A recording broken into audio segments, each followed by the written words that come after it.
Priest hears Gravedigger speak Latin and 6 other languages. His reaction afterwards shocks the entire church.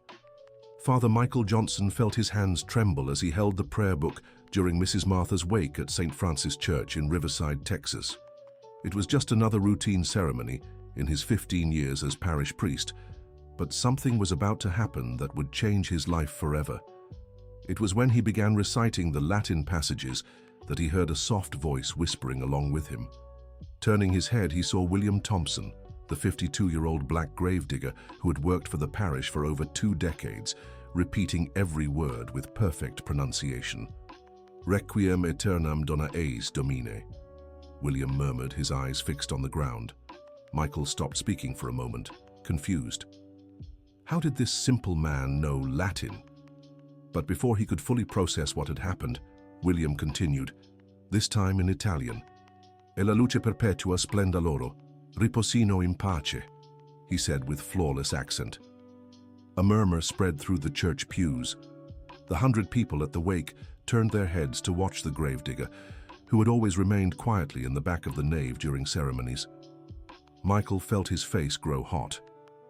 In all his years of seminary study, in all the times he had prided himself on his theology education, he had never felt so small. How was it possible that William, a man he had always treated with condescension, could speak Latin fluently? But William didn't stop there.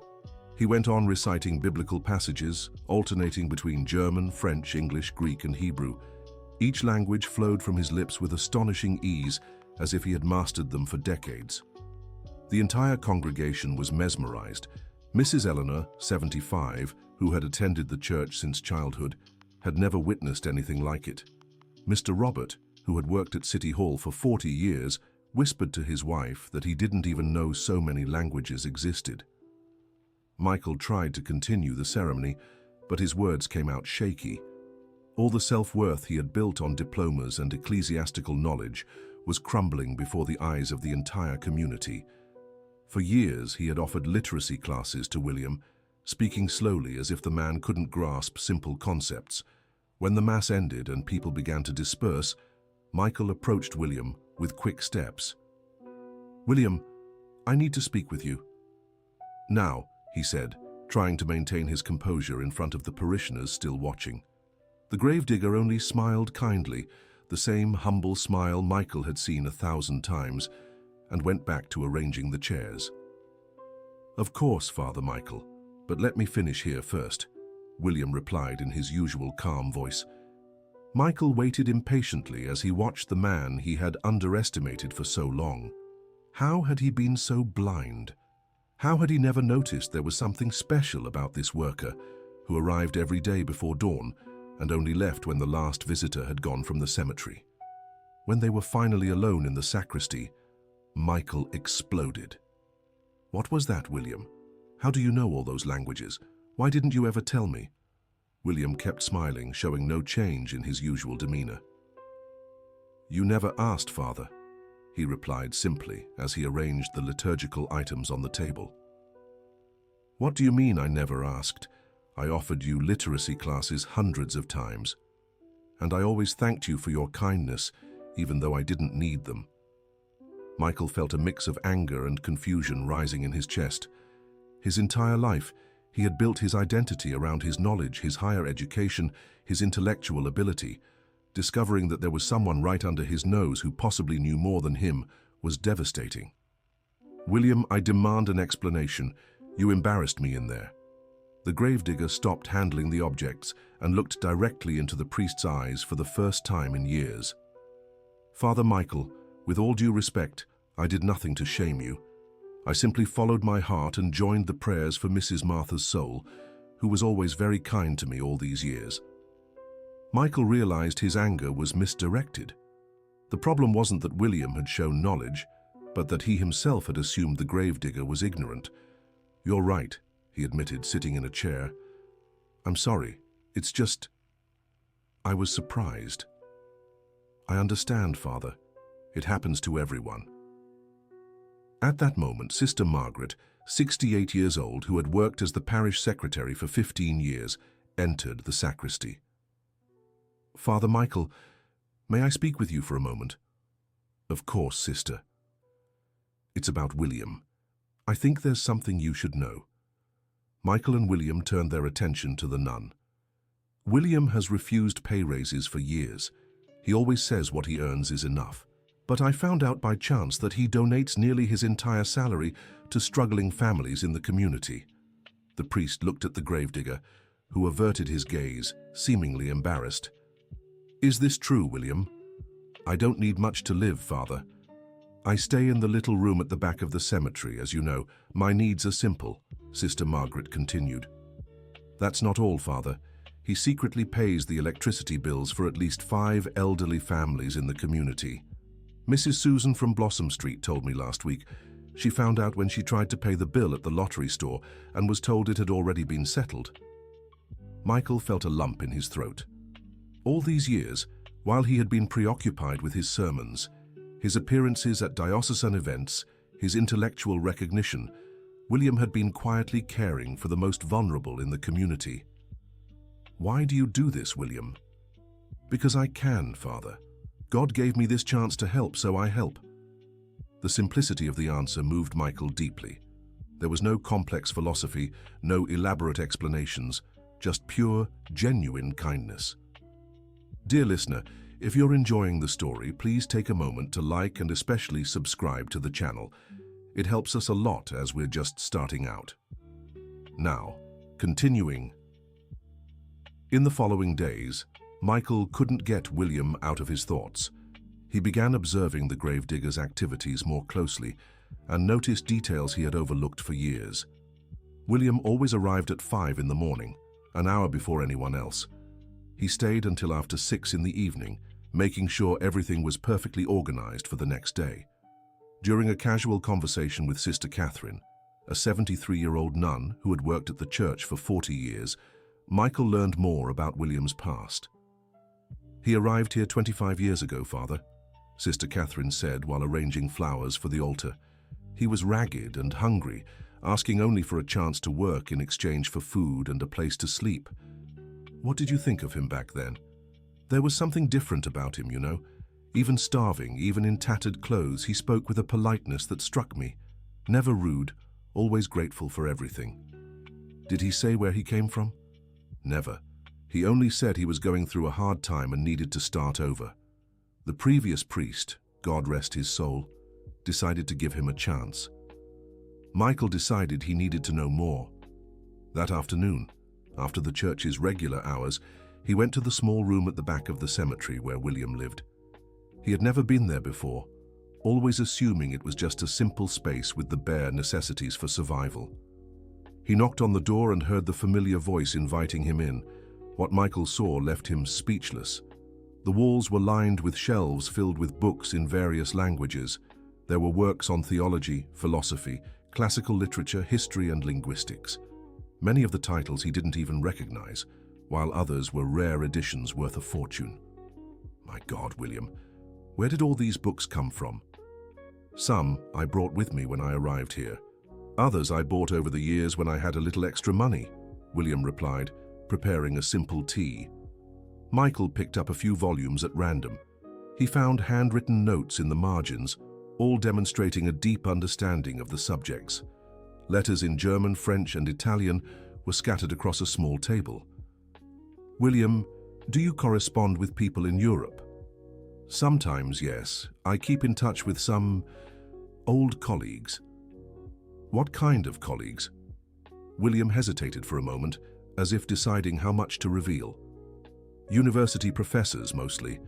People I knew in another time of my life. Michael felt he was only scratching the surface of a much greater mystery. Every answer from William raised 10 new questions. William, I need to know who you really are. Please. The gravedigger served the tea and sat in the only chair in the room, leaving the bed for Michael. Father, we all have pasts. Some are more complicated than others. I chose to live a simple life here because I found peace. Shouldn't that be enough? Normally it would be, but after what happened during the wake, William, you clearly have an exceptional education. Why did you choose to work as a gravedigger? Because this work allows me to serve God and people without pretenses. I don't need to prove anything to anyone or impress anyone. I can just be useful." The humility in William's voice made Michael feel even smaller. His whole life he had sought recognition, approval, status, and here was a man who had found purpose in simplicity and quiet service. In the days that followed, Michael began paying more attention to William's interactions with the community. He noticed how patiently William spoke with children visiting the cemetery with their families, always offering a comforting word to the grieving. One afternoon, arriving at the church earlier than usual, Michael found William helping Mrs. Susan, an 80-year-old woman, read a letter she had received from her son who lived in New York. "Mrs. Susan, your son says he's doing well and will send money next month," William explained patiently. "Thank you, my dear. You're an angel in my life," the woman replied, tears in her eyes. Michael realized William wasn't just reading the letter. He was translating it into simpler language, ensuring Mrs. Susan understood every word from her son. When the woman left, Michael approached. "Do you do this often?" "Do what, Father?" "Help people with letters, documents." "When someone needs help, and I can provide it, yes." "William, why didn't you ever tell me you could read and write so well? I could have asked for your help with many things at the church." "You never asked if I could read, Father. You always assumed I couldn't." The words weighed heavily on Michael's shoulders. It was true. He had assumed, based solely on William's job, and perhaps he had to admit to himself, on prejudices he hadn't even realized he held. That week, Bishop Patrick, the bishop of the diocese, made a routine visit to the parish.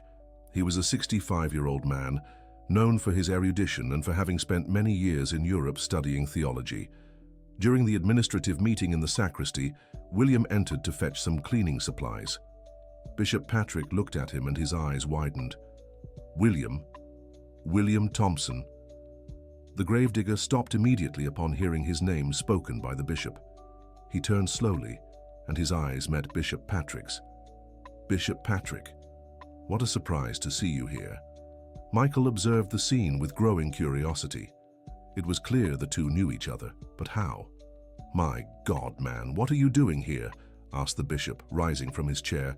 "I work here, Bishop Patrick, for 25 years. "You work? What do you mean you work?" William pointed to the gardening tools he had come to retrieve. "I'm the gravedigger and caretaker of the cemetery." Bishop Patrick looked from William to Michael and back to William, clearly bewildered. "Father Michael, do you know who this man is?" "Yes, Bishop Patrick. He's our employee, William Thompson." "Father, this man was the rector of the Catholic University of Boston for 10 years. He's one of the most respected theologians I've ever known in my life." The silence that fell over the sacristy was deafening. Michael felt as if the ground had vanished beneath his feet. William, however, remained calm, as if the revelation were no surprise. "Is it true, William?" Michael asked, his voice strained.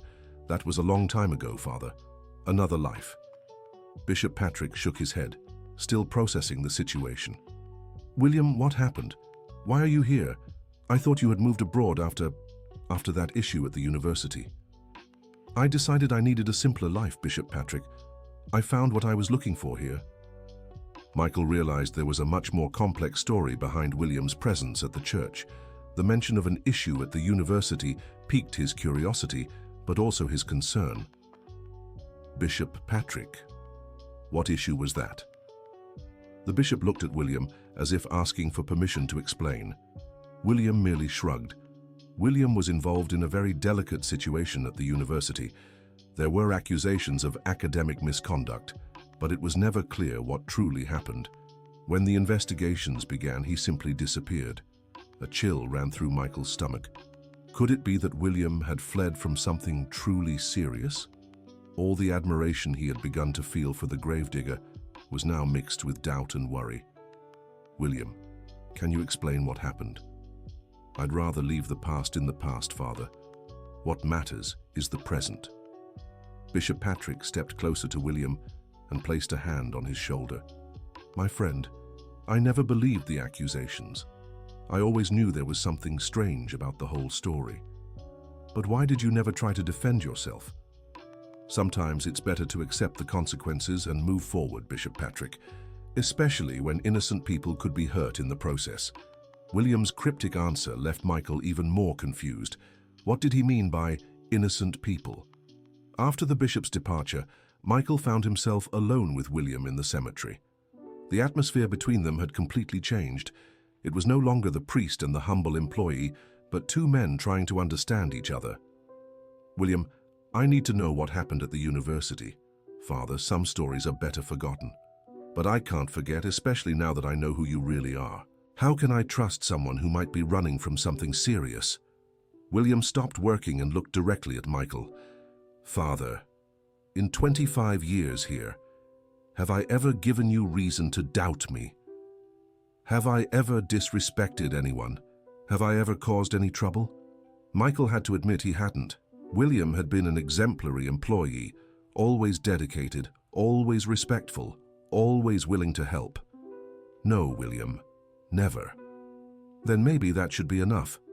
My character here should speak louder than anything that might have happened in the past." Dear listener, if you're enjoying the story, take a moment to like and especially subscribe to the channel. It helps us a lot as we're just starting out. Now continuing. Despite the conversation, Michael couldn't shake the feeling that he needed to fully understand who William was. He decided to do some discreet investigating. He started by talking to Amanda, the mayor's daughter, who had graduated in linguistics from the state university and occasionally visited the church. "Amanda, do you know William, our gravedigger?" "Of course, Father Michael. He helped me a lot during my undergrad." "How so?" "I was struggling with my thesis on comparative linguistics. Someone told me he could help, so I went to talk to him. Father, that man knows more about languages than any professor I had at the university." "Did he charge you anything for helping?" "Nothing. Absolutely nothing.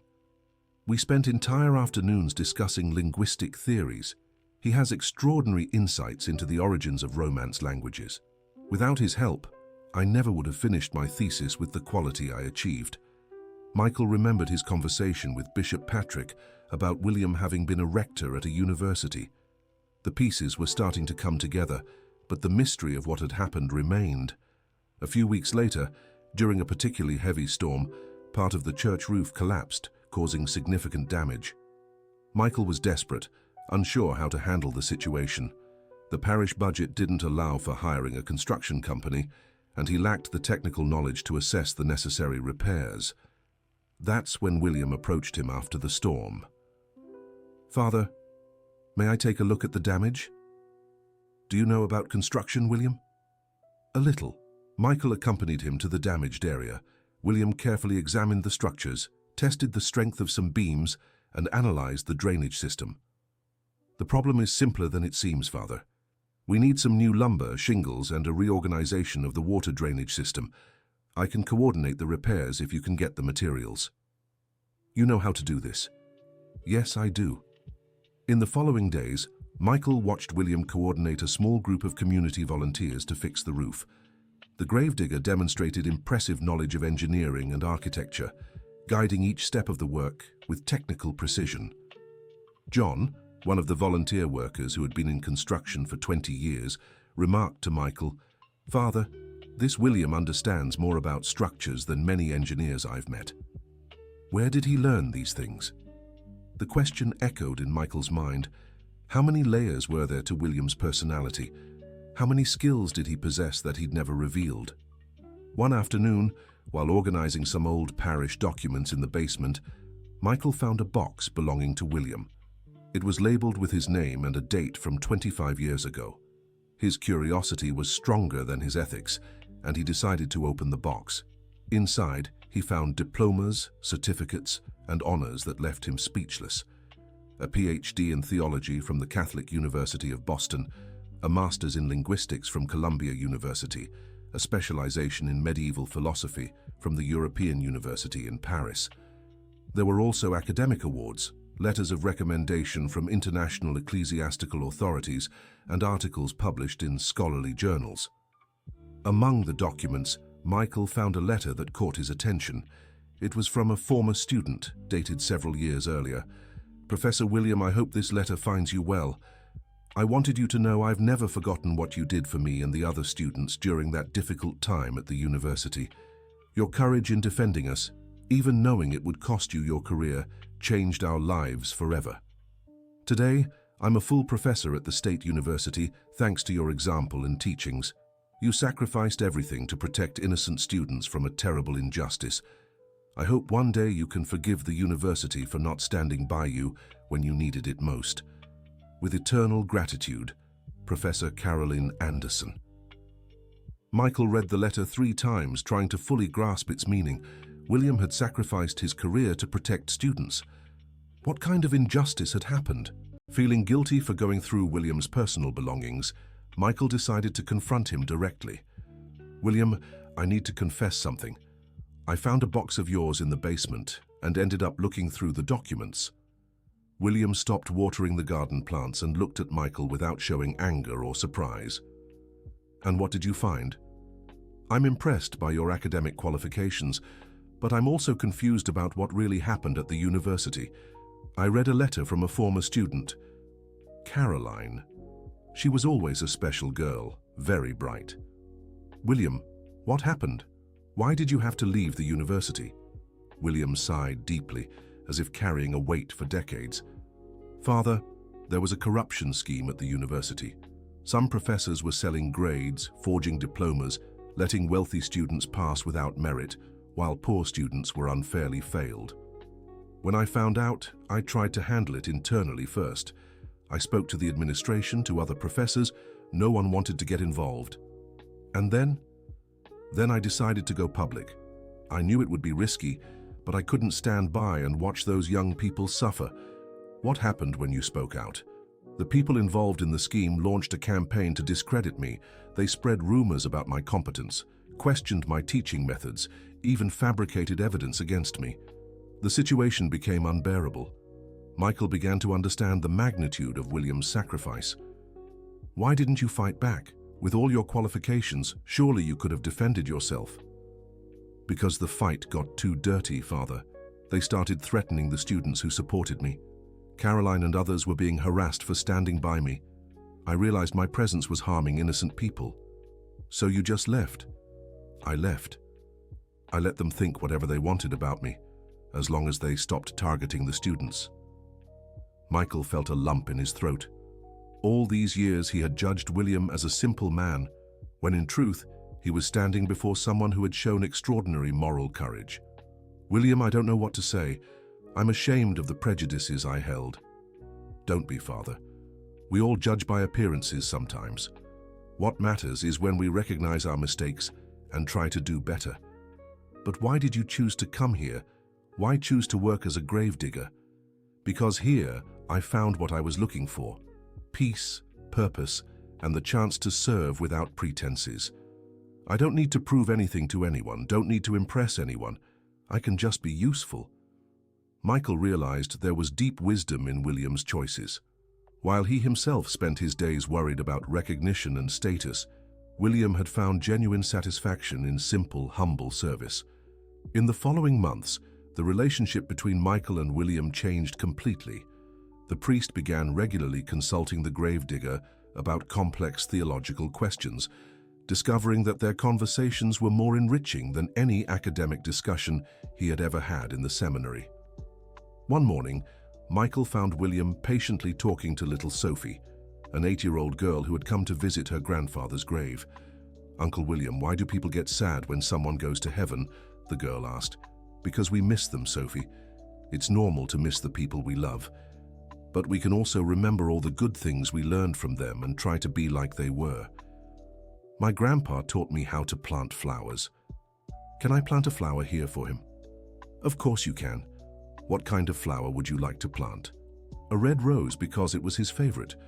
Michael watched William take a small shovel and teach Sophie how to plant the rose seedling. The patience and tenderness with which he treated the child were touching.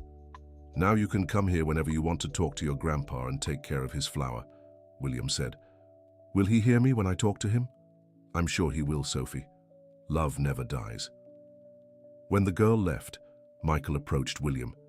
"You have a special gift with children. They're sincere, Father. They don't have prejudices. They don't judge by appearances. For them, what matters is whether you're kind and whether they can trust you." It's a lesson we adults should learn. We all learn in our own time, Father. A few weeks later, Michael received an unexpected call. It was from a woman named Helen Carter, who introduced herself as a journalist for an international theology magazine. Father Michael, I'm working on a story about academics who disappeared from the university world. One name that came up repeatedly in my research was William Thompson. I have information that he might be at your parish. Michael's heart raced. Was William's past coming back to haunt him? May I ask what the purpose of your story is? We want to understand what happened to some of the greatest academic talents in the United States who simply vanished. In William Thompson's case, we found evidence that he was the victim of a terrible injustice at the university where he worked. Michael felt relieved. At least the journalist seemed to be on William's side. And what exactly did you find? That he was targeted for trying to expose corruption.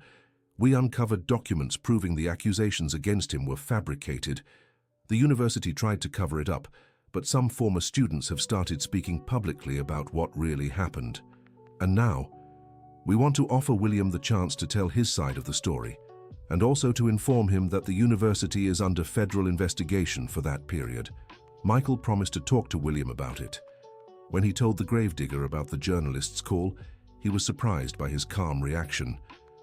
They want you to tell your side of the story, William, and it seems the university is finally being investigated. It's interesting to know the truth is coming out, Father, but I have no interest in giving interviews or getting involved with that situation again. But William, this could be your chance to clear your name, to get your recognition back. My name was never tarnished, Father, at least not in my conscience. And as for recognition, William paused and looked around the cemetery. I have all the recognition I need right here. Michael was beginning to understand that William had truly found a way of life that fulfilled him completely. There was no bitterness in his voice, no resentment, only a profound peace that Michael envied.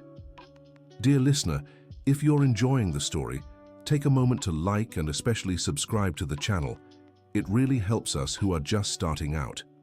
Now, continuing. A few days later, Michael had a conversation that would change his perspective on many things.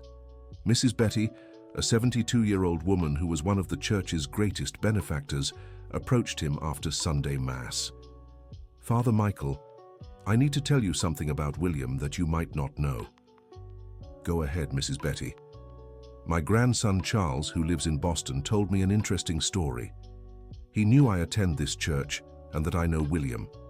Father, my grandson was William's student at the university 15 years ago. Michael felt a chill in his stomach. What else would he discover about William's past? Charles told me William was the most important teacher in his life, not just academically, but as a human being. He said William saved him from depression during a very difficult time in his life. Saved him how? Charles was going through serious family problems. My son, his father, had abandoned the family, and their financial situation was desperate. Charles was thinking of dropping out of university because he couldn't pay tuition. And what did William do? He found out about the situation and started helping financially, without anyone knowing. He paid for 3 semesters of Charles's college, but it wasn't just that. He gave him free tutoring, found him part-time jobs, and most importantly, was always there to listen whenever Charles needed someone. Michael shook his head, impressed. How many lives had William touched over the years? Did Charles say anything else? He said when he heard what happened to William at the university, he was furious. He tried to organize a movement of former students to defend him, but William asked them not to do anything. He said he didn't want anyone to suffer because of him. That's so like William.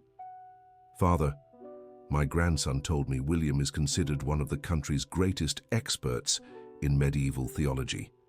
He's published dozens of articles in international journals, supervised over 50 PhD theses. He's respected at universities all across Europe. Michael felt smaller and smaller in the face of the magnitude of the man he had underestimated for so long. Mrs. Betty, how is it we never knew any of this here at the church? Because William never wanted us to know, Father. He chose to live a simple life here. And honestly, I think that says a lot about his character. That afternoon, Michael went looking for William in the cemetery and found him tending to some abandoned graves, planting flowers and cleaning headstones that no one had visited in years. "William, why do you care for graves no one visits?" "Because everyone deserves to be remembered with dignity, Father, even if they have no living family left or their family has forgotten them. In death, we are all equal." Michael knelt beside William and began helping him plant some seedlings. "William, I spoke with Mrs. Betty about her grandson Charles. Charles is a good young man.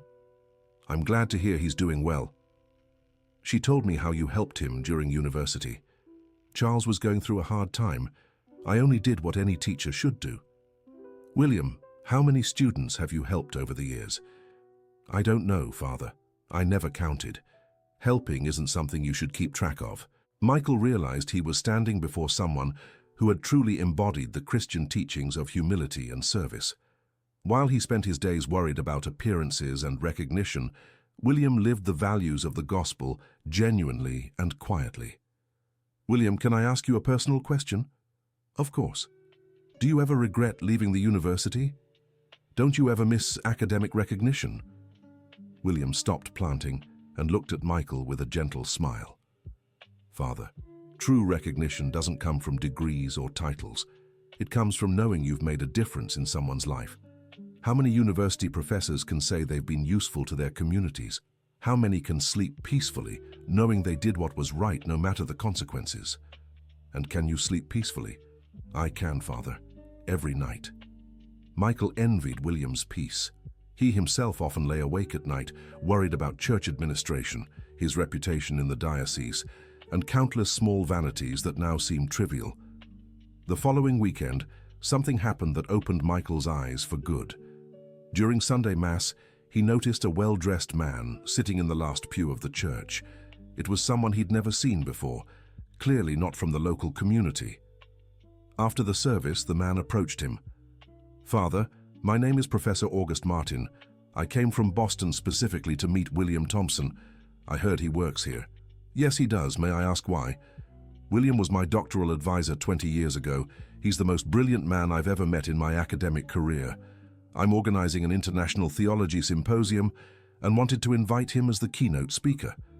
Michael called for William, who appeared a few minutes later in his simple work clothes. When Professor August saw William, his eyes filled with tears. "Professor Thompson, I've finally found you." William smiled warmly. "August, my boy, how are you?" "I'm well, Professor." "Very well. Thanks to you, I became a full professor at the State University. I've published 3 books, advised 20 theses. Everything I learned from you. I'm glad to hear you're doing well, August." "Professor, I need to speak with you. What happened at the university was a terrible injustice. Now that the truth is coming out, we all want you back. There's an emeritus professorship waiting for you." Michael watched William's expression. There was gratitude in his eyes, but also a serenity that showed he'd found his place in the world. "August, I truly appreciate the offer, but my life is here now. I've found purpose and peace in this work. I have no interest in returning to academia."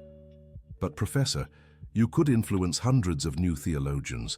Your wisdom could—" "My wisdom is being shared here, August. In a different way, but no less important. I teach by example, through service, through humility. These are lessons not always learned in a classroom." Professor August fell silent for a moment, processing the answer. "Professor, may I at least visit you sometimes? There's so much I'd like to discuss with you." "You're always welcome, August. But now you should just call me William." After Professor August left, Michael sat beside William on the church steps. "William, don't you really feel any desire to return to academic life? Father, do you think there's a difference between teaching theology at a university and living theology in a community?" The question caught Michael off guard. He'd never considered that perspective. "What do you mean? What's more important, talking about loving your neighbor or actually loving your neighbor? Theorizing about humility or living humbly, writing about Christian service or truly serving? Michael understood exactly what William was saying. Throughout all his years of ecclesiastical training, he'd focused so much on the intellectual aspects of faith that he'd lost sight of the practical living of Christian teachings.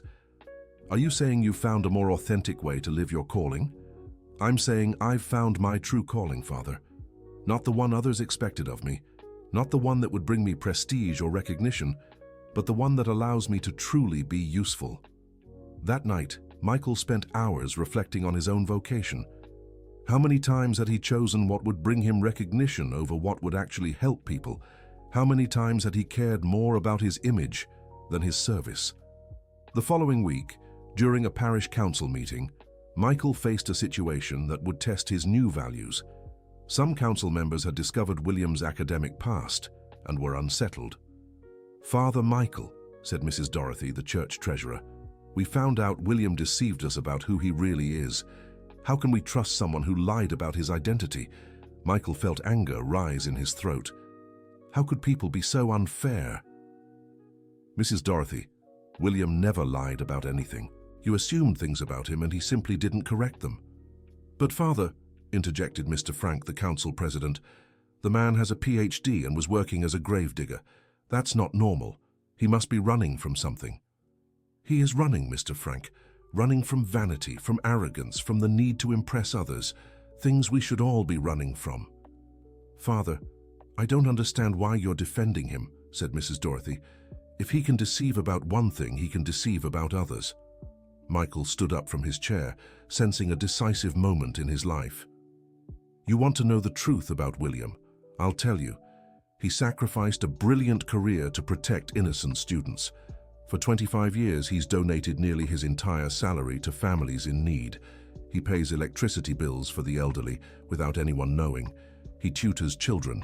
He tends to abandoned graves because he believes everyone deserves dignity.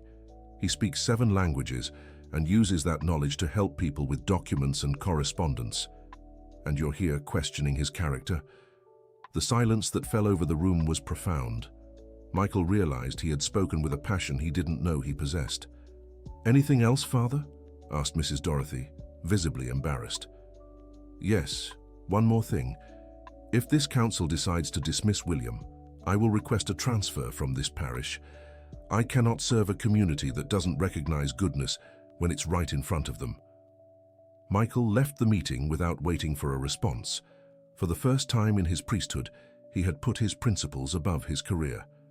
The next day, he found William working quietly in the garden as if nothing had happened. "William, the parish council is questioning whether you should stay here." "I know, Father. Mrs. Dorothy spoke to me yesterday. And how do you feel about that?" "At peace. If they think it's best for me to leave, that's fine. I can find another place where I'll be useful." William's calm contrasted sharply with the turmoil Michael felt. "William, how can you be so serene in the face of such injustice?" "Because I've learned I can't control what others think or do, Father. I can only control my own actions and my own values." Michael once again admired William's wisdom. It was a wisdom that didn't come from books or theories, but from life experience and a deep acceptance of spiritual principles. The following week, something unexpected happened. William fell seriously ill and was admitted to the city hospital with severe pneumonia. The news spread quickly through the community. Michael was struck by people's reactions. Hundreds of residents began showing up at the hospital, all wanting to visit William. The hallway of the wing where he was staying became crowded with flowers, cards, and people praying.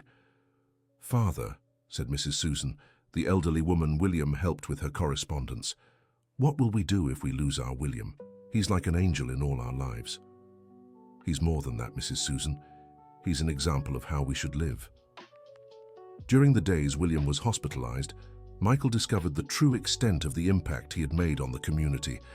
People kept coming forward with stories about how William had helped them. Mary, who owned a small grocery store, shared how William had saved her from bankruptcy years ago by guiding her on how to reorganize her business finances. John, a mechanic, said William had taught him to read when he was already 40 and ashamed of being illiterate. Dozens of people had similar stories. "Father Michael," said Charles, the grandson of Mrs. Betty, who had come from Boston specifically to visit William, Do you know my former professor is being honored at universities all across Europe?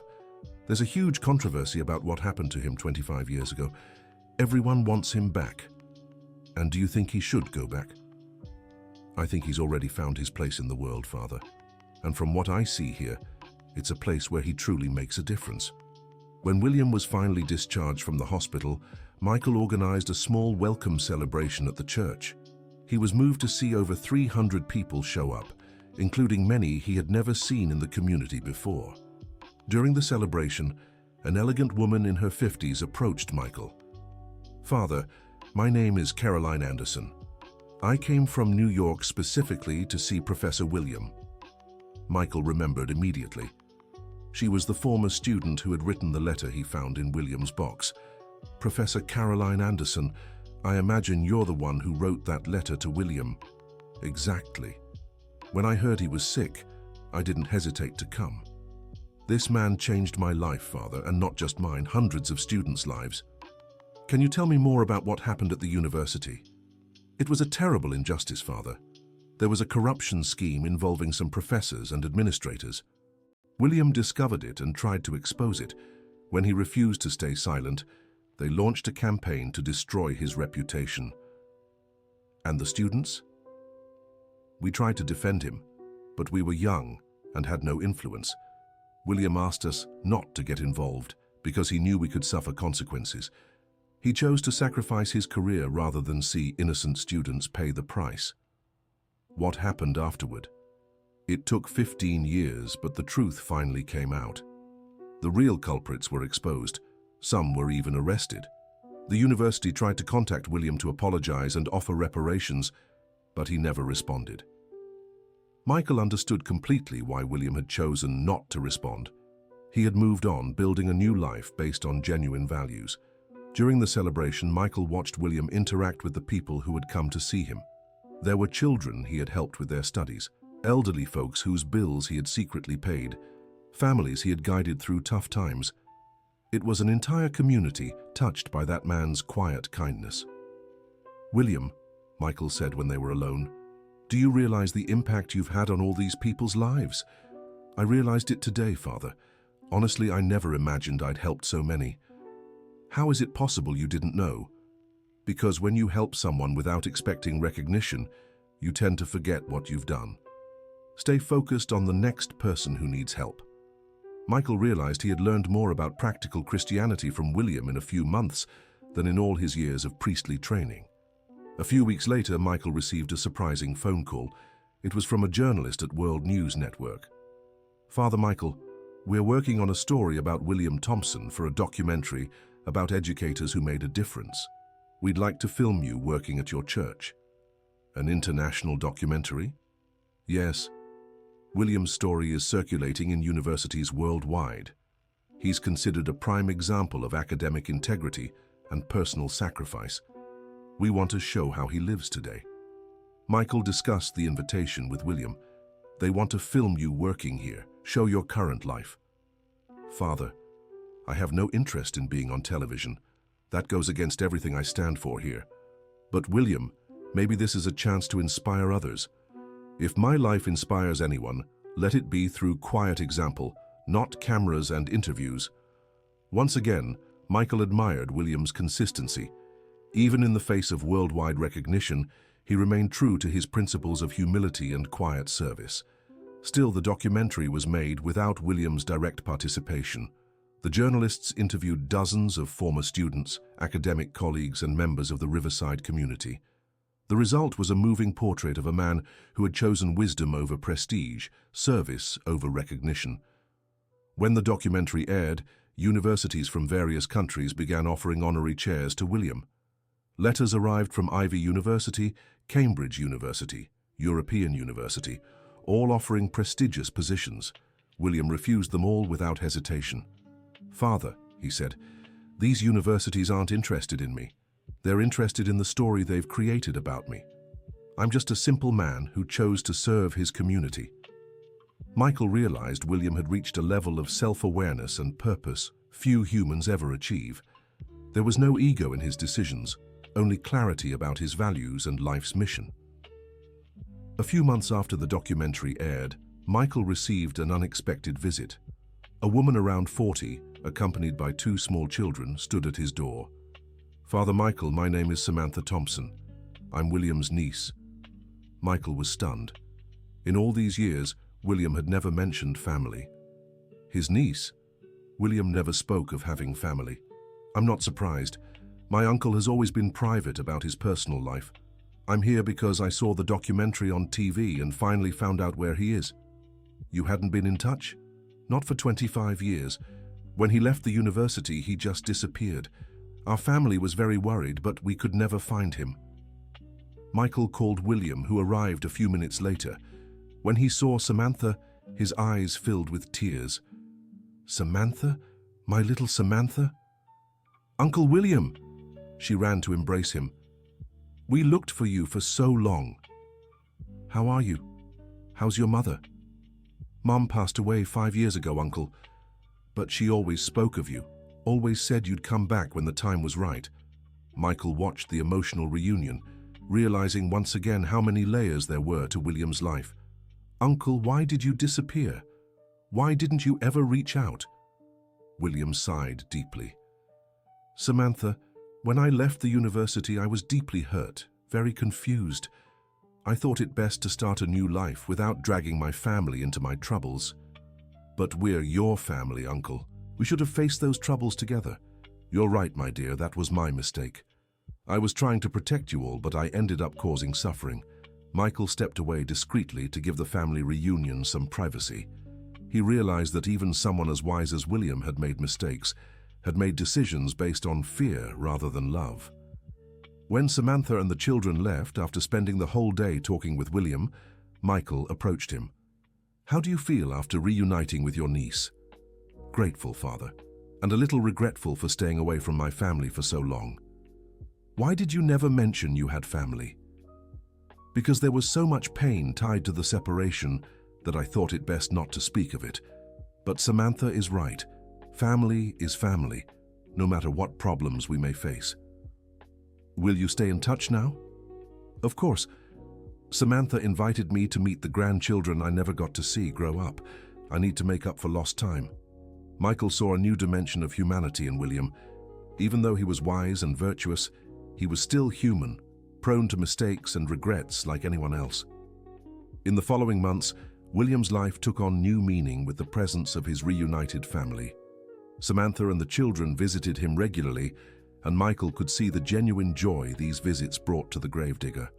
One day, Samantha sought Michael for a private conversation. "Father, I need to tell you something about my uncle that you might not know." "Go ahead, Samantha." "When I was a child, my uncle paid for my education. My parents were struggling financially, and he always found a way to help. Because of the education he gave me, I was able to study law and now have my own practice. He's always been generous." "But there's more, Father. I found out he did the same for several cousins and family friends' children. He funded the education of at least 15 kids over the years."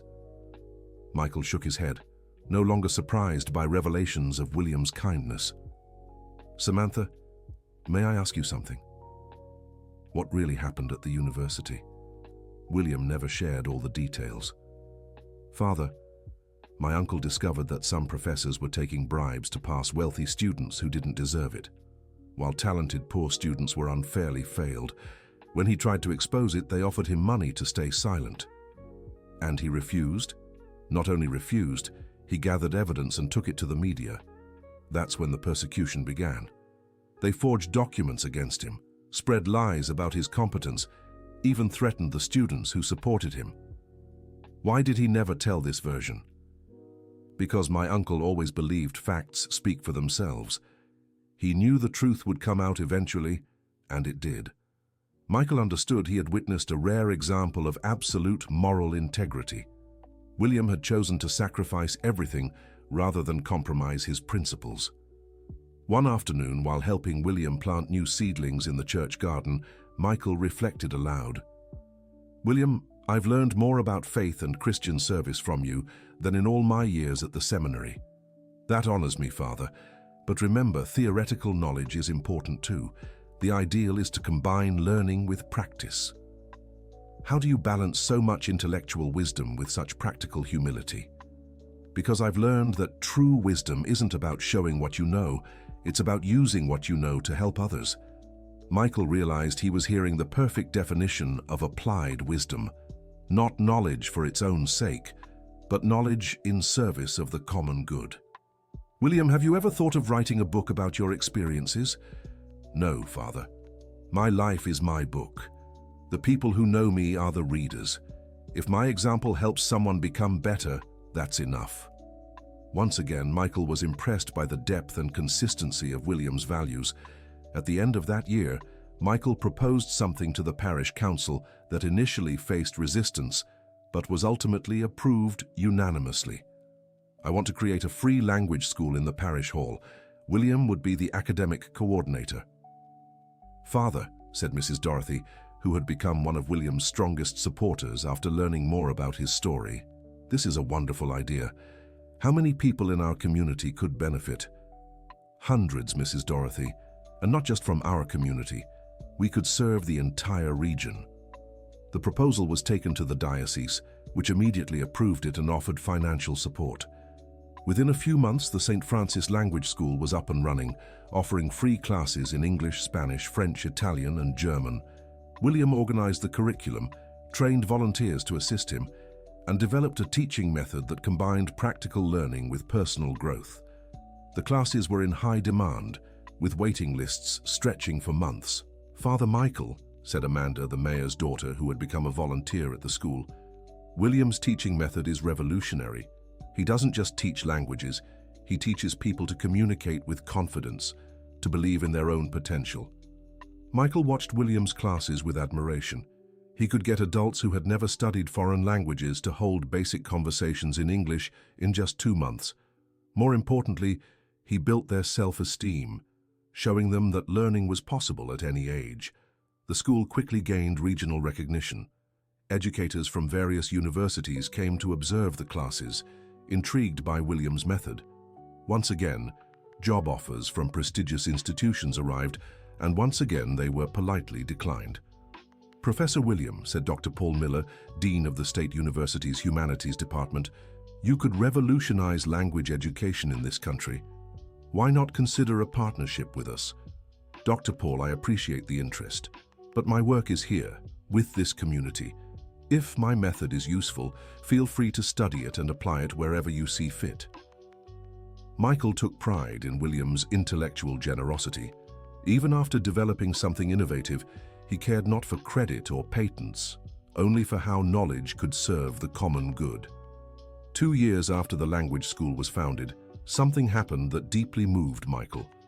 During a Christmas celebration at the church, William was surprised by the arrival of dozens of his former university students, all coming from different states to visit him. Professor William, said Charles Montgomery, now the rector of a state university, we've organized a surprise for you. The former students had created a foundation in William's name, dedicated to funding education for underprivileged youth. They already had enough resources to offer 100 university scholarships per year. Professor, you changed our lives through education. Now we want to do the same for other young people. In your name. William was moved, but Michael noticed he was troubled by something. Charles, I'm deeply honored by this initiative, but I don't want my name used to seek prestige or recognition. Professor, the foundation will be used solely to help young people who can't afford a quality education. There's no commercial or self-promotional interest. In that case, I accept with gratitude, but on one condition. I want to be actively involved in selecting the recipients. I need to be sure we're truly helping those who need it most. Michael watched the scene with tears in his eyes. Even while being honored, William kept his focus on serving others. The following week, William received a phone call that would once again change the course of his life. It was from a lawyer in Boston. Dr. William, I represent a client who would like to speak with you in person. It's about the events that took place at the university 25 years ago. I have no interest in reliving that time. Dr. William, my client is Professor Albert Gordon. He was the vice rector back then and was part of the corruption scheme you exposed. William fell silent for a few seconds. What does he want? He wants to apologize to you personally. He's very ill and says he can't die in peace without speaking to you. Michael was present during the call and saw the inner struggle William was facing. Even after so many years, there was still pain tied to that period. William, do you want me to go with you? Yes, Father. I think I'll need support. 2 days later, Michael and William traveled to Boston. Professor Albert Gordon was hospitalized in terminal condition due to pancreatic cancer. When he saw William enter the room, the 72-year-old man began to cry. William, thank you for coming. Albert, how are you feeling? Terrible, William. And not just because of the illness, it's because of what we did to you. William stepped closer to the bed and took his former colleague's hand. Albert, that was a long time ago. William, I need you to know I didn't want to be part of that scheme. I was pressured by people more powerful than me. But when you started investigating, I panicked. I helped fabricate evidence against you because I was afraid of being exposed. I know, Albert. I always knew you weren't the leader of it all. How can you forgive me so easily? Because holding on to bitterness only hurts the one who holds it, Albert. You're already suffering enough. You don't need to carry guilt too. Michael watched this display of compassion with deep admiration. William was offering genuine forgiveness to someone who had helped destroy his career. William, Albert continued, I want you to know I turned over all the evidence about the corruption scheme to the district attorney's office. Everyone involved was prosecuted. The university was forced to compensate dozens of affected students. I'm glad to hear justice was served. And there's more. The university created a chair in your honor, the William Thompson Chair of Ethics and Academic Integrity. They want you to be its first occupant. William smiled gently. Albert, I appreciate the honor, but my life is elsewhere now. I have no interest in returning to academia. But William, you could influence thousands of future educators.